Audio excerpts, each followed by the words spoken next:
In my Zone 3 garden in early June, the weather has been very warm and we've received some much needed precipitation. With that, most Zone 3 gardens are growing quite well and harvesting is still a ways off yet. One of my goals this year was to be able to harvest over a longer season. And so far, with the help of an uncharacteristically warm spring, I'm off to a great start. I've been harvesting from my garden for a few weeks, but things have really picked up recently. In the middle of March, I planted my cold hardy crops such as collards, spinach, sorrel, and miner's lettuce, along with a winter blend of greens.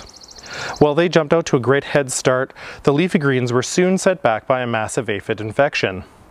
The warm, dry spring has allowed the aphids to hatch in large numbers. This was before the ladybugs, that usually keep them under control in my garden, came out of dormancy.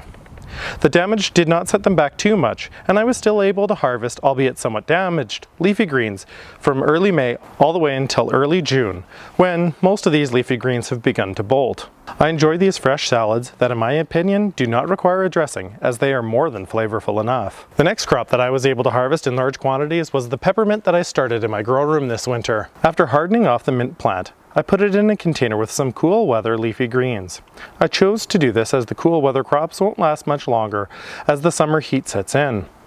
Mint is also fairly invasive, and I'm still trying to figure out which mint variety makes the best tea, and I don't particularly want to have to fight the spread of it every year in my main garden area. In order to make mint tea, I start by harvesting about half of the plant. I then remove the leaves from the stem and dehydrate it at 90 degrees Celsius or 194 Fahrenheit. I chose to dehydrate them at a cooler temperature than I have in the past. I did this in order to preserve the flavor so that I could use the leaves to make tea in the winter. It took 24 hours to completely dry them, and shortly after I transferred them into a container that will keep them sealed until I need the tea in the winter. Nothing helps me get through our long cold winter like a nice hot cup of organic mint tea that I've grown myself. If given half a chance, mint will become a perennial even in Zone 3.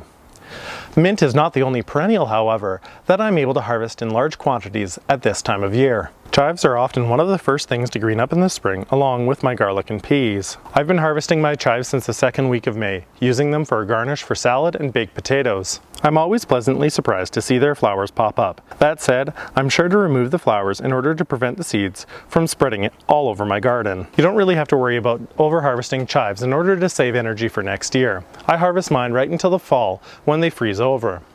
One crop that you do have to worry about over-harvesting is rhubarb.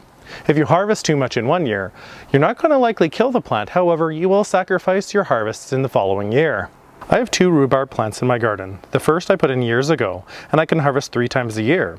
And the other one is a little bit newer and is from my father's garden in Yellowknife, Northwest Territories, which is firmly in Zone 0. Early in the spring, my mature rhubarb tried to flower. As soon as I saw this, I removed the flower, ensuring the plant will focus on stalk production with higher sugar content. When harvesting, I cut back most of the mature stalks and begin looking for the brightest colored stalks. I cut back about 50% of the overall plant, leaving the rest for either July or August harvests. I was happy to share with my son one of my childhood memories of dipping fresh rhubarb into sugar. The rest of the rhubarb I washed, cut, and froze. Later on, I'll use it for either baking or, much more likely, some rhubarb wine, which has become a family favorite. Finally, I was able to harvest some of my summer crops already.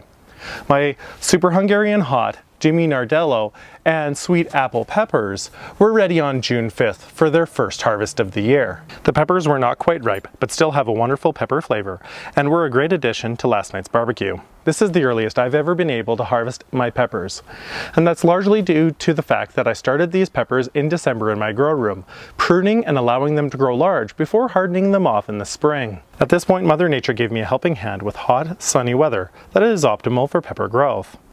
I could have left the peppers on to ripen and either get hotter or sweeter, but by harvesting them now, this should allow me to get a second crop later in the season, even in my far north Zone 3 garden. In the coming month, I'll continue to harvest my chives, mint, and rhubarb, while looking forward to other crops such as carrots, blueberries, and some tomatoes. If you would like to see how I prune my pepper plants in order to get an earlier harvest, check out the video on screen now.